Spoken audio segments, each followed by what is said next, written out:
So guys, welcome back to Up to Date IDN channel. Nama gue Greg. Jadi banyak banget yang nanya, Bang, review Redmi Note 9 Pro-nya mana? Kan udah janji bakalan nge-review. Tenang, gue mau nge-review langsung 1 bulan pemakaian. Dan ya langsung kita buatin aja. Gue akan bahas semua kelebihan dan kekurangan di HP ini. So far ini Redmi Note 9 Pro sangatlah menarik. So make sure kalian nonton sampai habis supaya tahu apa aja sih kelebihan-kelebihan dan kekurangan yang ada di HP ini. Make sure kalian nonton sampai habis dan langsung aja tanpa basa-basi lagi, let's check it out. Di bagian layar seperti yang gue bilang kemarin di video Redmi Note 9 Pro, kalau desain layarnya udah di-upgrade menjadi dot display atau menggunakan punch hole yang posisinya ada di bagian tengah atas layar. Yang selama 1 bulan pemakaian ini sih gue nggak ada komplain karena nggak terlalu besar juga sih.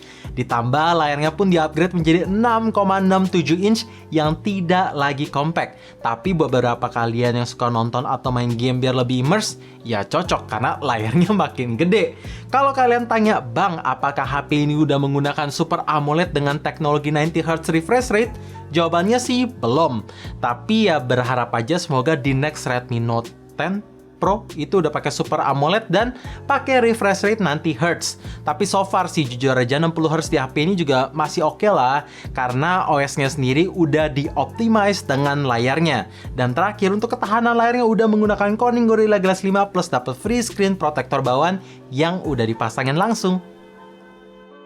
Bahan material di HP ini sama persis kayak di Redmi Note 8 Pro kemarin. Back covernya pakai kaca asli atau Corning Gorilla Glass 5 plus framenya masih menggunakan polikarbonat.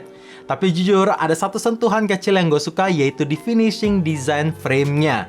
Ya, di Redmi Note 8 Pro kemarin seperti yang gue bilang, itu dibuat kayak stainless steel, tapi malah berasa lebih murah.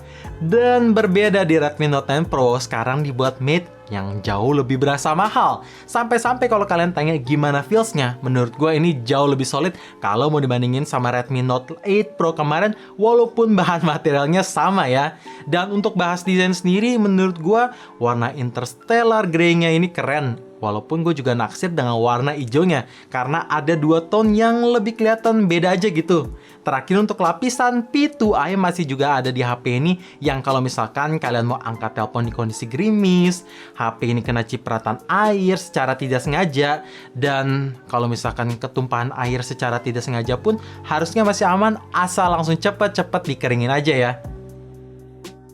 Chipset di HP ini sekarang menggunakan Snapdragon 720G dengan sistem fabrikasinya itu 8 nanometer. Jadi HP ini punya performa ngebut, efisien, dan hemat daya juga. Yang kalau di AnTuTu score bisa hit di angka 279 ribuan, itu bisa bersanding dengan Helio G90T yang kemarin ada di Redmi Note 8 Pro. Gue ngetesin pakai game PUBG, bisa dapet settingan grafik di balance dengan opsi frame rate tertinggi ada di Ultra. Ya, belum bisa main di smooth ekstrim, tapi at least konsistensi FPS bagus. Frame drop signifikan tidak ada, multitouch aman, touch delay tidak ada, dan gyroskopnya pun masih lancar banget. Terakhir buat kalian yang tanya, Bang, gimana suhunya kalau dipakai main game berjam-jam? Secara HP ini kan tidak ada liquid cooling lagi. Jawabannya so far sih aman-aman aja. Selama 1 bulan pakai main di HP ini, suhunya masih tergolong aman. Panasnya nggak panas yang nggak wajar, masih tingkat wajar. Dan, oh iya, game turbonya pun juga sekarang di-upgrade. Selain bisa buka browser, balas chat, atau ada floating notification, tapi touch sensitivity-nya juga bisa kalian increase supaya biar lebih responsif lagi layarnya. Dan bahkan kalian bisa block area touch di bagian ujung kiri kanan bawah biar nggak salah sentuh aja. Keren sih ini. HP ini punya 2 opsi varian yang masuk di Indonesia, ada 6/64GB dan untuk pertama kalinya di seri Redmi Indonesia ada varian yang 8GB per 128GB. Kebetulan unit yang gue pegang sekarang adalah varian yang tertingginya. So far multitasking sih jelas bisa berjalan dengan baik. Aplikasi yang running di background bisa banyak dan kadang gue nggak usah nunggu loading ulang kalau misalkan gue mau ngeload game PUBG asal belum ditutup di background ya. Terus buka tutup aplikasi bisa berjalan dengan lancar. Pokoknya gue nggak ada komplain. Terakhir untuk teknologi RAM-nya udah pakai LPDDR4X dengan internal memorinya pakai UFS 2.1. Pas HP ini keluar dari box, softwarenya udah run di Android 10 dengan tampilan antarmuka menggunakan MIUI 11. Memang belum run di MIUI 12, tapi HP ini pasti akan dapat kok. Begitu keluar, HP ini secepat mungkin akan dapat pastinya. Pokoknya tenang aja. Dan ada satu hal yang gue suka, yaitu F Fold sekarang bisa diganti dengan Google Fit yang sangat gue suka. Jadi ketika kalian nge-scroll di bagian ujung kiri home screen, ya kalian bisa ngeliat berita-berita terkini yang bikin gue up to date seperti channel up to date. Gak deh, pokoknya Google News sangatlah gue suka. Sisanya dual space, dual apps, dan dark mode juga tersedia kok. Kamera belakang di HP ini tentunya masih membawa setup quad kamera, tapi sekarang bentuk kameranya itu jadi lebih kotak yang posisinya ada di bagian tengah atas yang bikin desainnya itu simple dan minimalis. Walaupun mirip sama ya familiar lah ya, tapi nggak apa-apa, yang penting sekarang ini keren buat HP mid-range. Terus resolusi primary lensnya menggunakan resolusi 64 megapiksel Samsung GW1 ISOCELL, 8 megapiksel ultrawide angle, dan makro lensnya pun sekarang di-upgrade jadi 5 megapiksel, dan terakhir ada 2 megapiksel depth sensor. Untuk hasil fotonya gimana? Di kondisi daylight sih gua nggak ada komplain. Detailnya dapet, warnanya udah natural, dynamic range bagus, sampai ke lensa ultrawide-nya pun bagus, walaupun dalam segi kualitas ketajaman ya agak sedikit kerasa downgrade-nya, tapi at least udah oke. Sedangkan untuk low light-nya pun juga gua harus impress sih, ini tajam, warnanya seperti yang gue lihat. Noise nggak berasa, pokoknya gue nggak ada komplain kecuali di ultrawide dan night mode-nya yang nanti akan gue bahas di bagian kekurangan. Sebenarnya nggak minor sih, tapi gue masukin kekurangan, so make sure kalian nonton sampai habis supaya tahu ya. Dan sekarang gue akan bahas kamera depannya juga. Walaupun ada penurunan kualitas resolusi dari Redmi Note 8 Pro sebelumnya menggunakan 20 megapiksel, sekarang di Redmi Note 10 Pro jadi 16 megapiksel aja. Tapi surprisingly, hasil foto masih tetap bagus loh. Detailnya dapat. Extra sharpening menurut gua nggak berasa, ya kelihatan jadi natural aja detailnya. Terus bokehnya rapi, skin tone natural, tapi gue saranin ketika kalian mau selfie di kondisi outdoor yang ada langitnya, make sure kalian nyalain HDR on supaya lebih bagus aja. Kalau misalkan HDR-nya nggak nyalain, ya hasilnya akan gelap sedikit hasil fotonya. Jadi make sure nyalain HDR ketika kalian mau foto di kondisi outdoor. Tapi sisanya sih gua nggak ada komplain. Nice. Lanjut untuk perekaman video di kamera belakang, tentu masih support sampai resolusi 4K. Tapi sayang kalau misalkan kalian mau record di resolusi 4K, harus beli extra gimbal karena AIS tidak jalan di resolusi 4K. Kecuali kalian downgrade ke 1080p atau 720p, barulah hasil videonya stabil sampai ke lensa ultrawide-nya juga loh. Untuk jitter tidak berasa dan detailnya pun dapat. Dan ngomongin primary lens di low light, hasil videonya juga bagus. Jitter nggak berasa, pokoknya udah oke kalau mau dipakai ngevlog. Ya ngevlog kamera belakangnya aja. Dan by the way, ada satu fitur baru lagi yang ada di Redmi Note 9 Pro ini. Kalian bisa secara langsung nambahin black bar kayak gini, tanpa harus settingin di aplikasi yang nanti kalian pakai untuk edit. Pokoknya bisa langsung bawaan aja, bisa nambahin black bar kayak gini dan kayak gini. Keren. Dengan kapasitas baterai 5020 mAh yang ada di HP ini, rasanya sih emang gak usah sering-sering nge-charge. Dalam sebulan terakhir pakai HP ini nih ya, gue tuh nge-charge bisa 2 hari sekali atau 1,5 hari sekali. Ya kalau intens tetap sehari sekali aja, yaitu bisa dapat screen on time 13 jam dengan pemakaian intens di koneksi WiFi. Kalau misalkan dipakai mobile data tetap bisa bertahan dari pagi sampai malam juga kok. Pokoknya sekali nge-charge itu awet banget seharian. Jadi buat kalian driver ojol yang males untuk nge-charge terus atau males bawa powerbank kemana-mana, HP ini sih bisa nemenin kalian seharian penuh. Pokoknya udah awet. Gak cuma baterai aja yang dibesarin sama Xiaomi, tapi akhirnya Xiaomi juga fokus ke sistem chargingnya. Ia di-upgrade nyaris 2 kali lipat dibanding Redmi Note 8 Pro kemarin, yaitu sekarang support sampai 30 watt. Yang bikin ngecharge dari 4-100% itu makan waktu cuma 1 jam 31 menit aja, yang sangat cepat untuk kapasitas baterai 5020 mAh loh ya. Ini bisa bertahan nyaris 2 hari, terus ngecharge-nya cuma 1 jam 31 menit, gak nyampe 2 jam. Gokil sih, akhirnya. Dan bahkan brick charger pun udah di-include di dalam box pembelian. Yang terakhir juga nggak lupa gue sebut adalah portnya yang udah pakai Type-C. Akhirnya ngecharge kenceng, gokil. Karena katanya Xiaomi mau bikin HP ini semakin simple dan minimalis, makanya posisi fingerprint pun juga ikutan pindah ke tombol power. Iya, nyatu sama tombol powernya. Yang gue suka sih karena unlock lebih convenient. Tinggal segampang tap aja langsung masuk dan ke unlock pastinya. Untuk performanya sendiri menurut gue udah cepet, tapi untuk screen response time-nya menurut gue masih bisa diimprove lagi.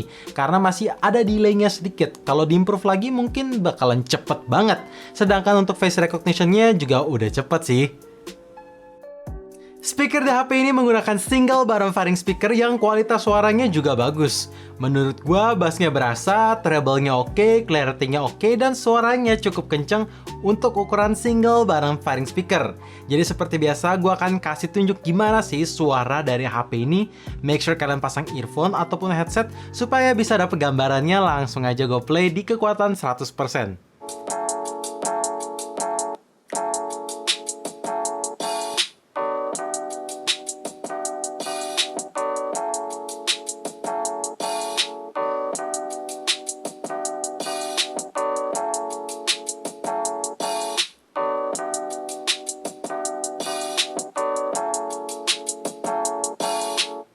Jadi gitu suaranya. Oh ya, by the way, port jack 3.5 juga masih ada di HP ini kok. Fitur NFC atau Near Field Communication juga tersedia di HP ini. Jadi buat kalian yang suka berpergian naik tol ataupun naik kendaraan umum yang diwajibkan bayar cashless, terus lupa top up saldo, ya tenang aja. Karena fitur NFC ini bisa ngebantu kalian untuk top up saldo e-money dan Breezy langsung lewat HP kalian dimanapun, kapanpun, jam berapapun, tanpa harus ke gerai offline. Ngecek saldo pun tinggal tap aja di HP ini. Fitur kecil pertama yang jarang banget absen di HP Redmi adalah LED notification. Iya, walaupun layarnya belum pakai Super AMOLED dan fitur Always On Display belum ada, fitur ini at least udah sangat ngebantu menurut gua. Karena kalau misalkan ada telepon masuk yang ketinggalan dan kita nggak angkat, LED notification akan nyala. Dan ketika ada notifikasi yang masuk terus kita kemis, itu juga LED notification akan nyala buat kasih tanda ke kita. Jadi cocok banget buat kalian yang sering ketinggalan notifikasi yang masuk. Nice! Fitur kedua yang jarang banget absen di HP Redmi adalah IR Blaster. Iya, fitur ini sangat ngebantu buat kalian orang-orang yang males gerak ataupun punya kebanyakan remote di rumah. Ya, HP ini bisa nyalain TV, AC, ataupun elektronik lainnya yang support infrared. Pokoknya, satu HP ini bisa gantiin semua remote kalian dan bisa ngebantu kalian para orang-orang yang males gerak.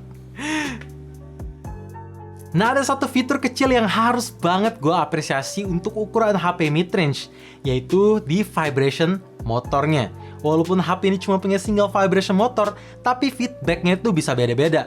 Kalau kalian screenshot, kalian ngetik di keyboard, unlock HP, terus kalian multitasking, itu getarannya bisa beda. Feedbacknya beda yang menurut gue ini keren sih. Dan again harus dicobain secara langsung, karena susah dijelasin.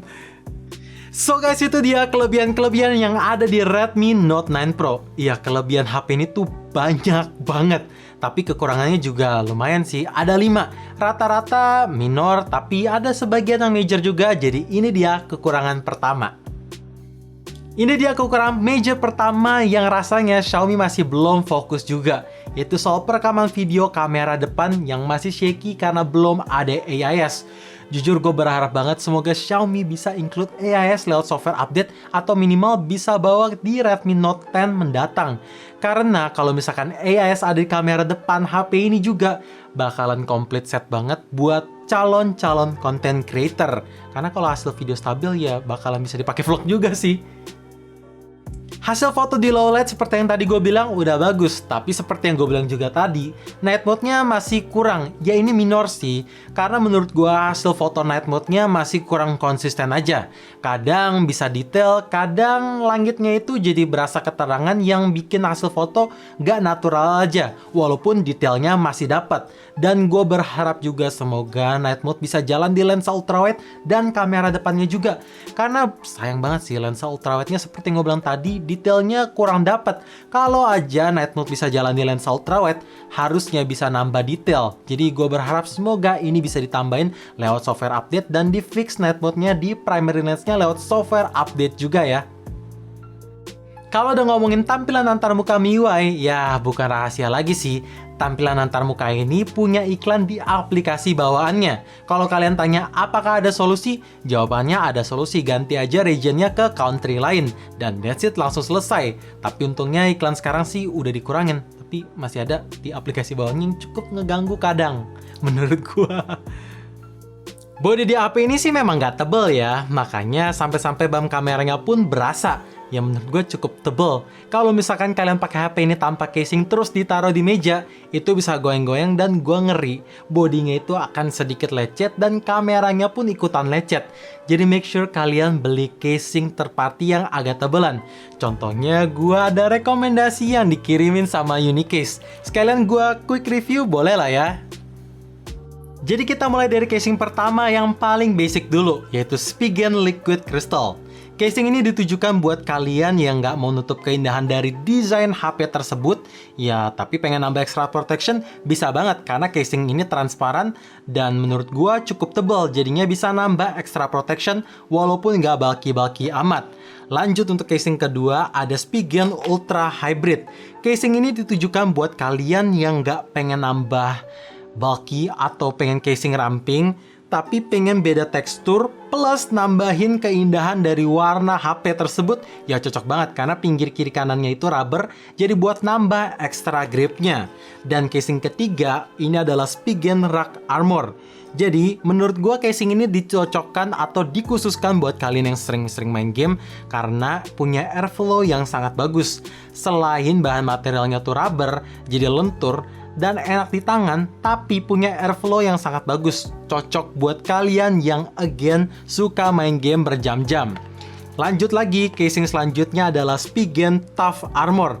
Nah ini nih, buat kalian yang sedikit ceroboh, pengen nambah extra protection, tapi pengen juga sering nonton ataupun males pegang HP saat nonton, cocok banget karena punya built-in stand-nya yang menurut gue handy sih, tapi nambah extra protection. Walaupun menurut gue casing ini memang agak bulky. Nah, ini dia, dua casing terakhir yang sangat favorit gue. Tipenya sama, Ringke Fusion X, hanya beda di warna. Ada warna hijau dan warna hitam. Gue pribadi suka banget casing ini karena ada military grade-nya. Jadi buat kalian yang super ceroboh, ya kayak gue nih sering-sering jatuhin HP, takut daripada HP-nya den, ya ini nambah extra protection banget. Gue suka ini walaupun memang kalau misalkan kita mau unlock pakai fingerprint, ya ini akan ada sedikit ya berasa tajam teksturnya dikit, tapi at least ini nambah extra protection dan nampilin keindahan dari warna HP tersebut. Pokoknya Ringke casing ini gue suka sih, tapi top semuanya. Ini semua sangat recommended karena nambah extra protection. Dan nantinya kalian bisa beli di Unicase yang akan gue taruh linknya di deskripsi. Sama seperti di Redmi Note 8 Pro kemarin, kalau tombol powernya itu masih belum dipisah. Ya tombol volume up dan volume down itu nyatu. Jadi kayak di tengahnya juga bisa dipencet, tapi gak ada fungsinya gitu. Nah makanya penting lagi kalau kalian beli third party casing seperti yang tadi gua udah quick review. Semua casing yang tadi udah gua review itu tombolnya ada pemisahnya. Jadi nggak bikin bingung karena sekarang ini kalau misalkan kalian pakai HP tersebut tanpa casing, ya bakalan butuh penyesuaian sih karena nggak terpisah. So guys, itu dia video review Redmi Note 9 Pro selama 1 bulan pemakaian dari kita. Intinya dengan harga dimulai dari 3.399.000, apakah HP ini worth it? Menurut gue jelas sih HP ini worth it karena banyak banget kelebihan yang dimiliki untuk HP 3 jutaan. Walaupun tadi ada beberapa kekurangan minor, tapi masih bisa ditoleransi dan berharap semoga cepat di fix. Dan gue harus salut dengan Xiaomi Indonesia, akhirnya stoknya itu udah diperbanyak. Karena untuk dapetin Redmi Note 9 Pro atau beli Redmi Note 9 Pro ini sekarang lebih gampang ketimbang di Redmi Note 8 Pro kemarin. Jadi buat kalian yang mau beli HP ini ataupun beli casing yang tadi udah gue review, make sure kalian mampir link di deskripsi ya, akan gue taruh di sana. Thank you juga Unicase yang udah kirimin casing-casing kerennya, dan thank you for watching buat kalian yang udah nonton sampai habis karena durasinya emang panjang banget sih. Jadi sekali lagi, thank you for watching. Jangan lupa like dan subscribe channel ini sekaligus nyalain notifikasinya juga supaya kalian tahu kapan video baru diupload. And as always, stay updated with up to date.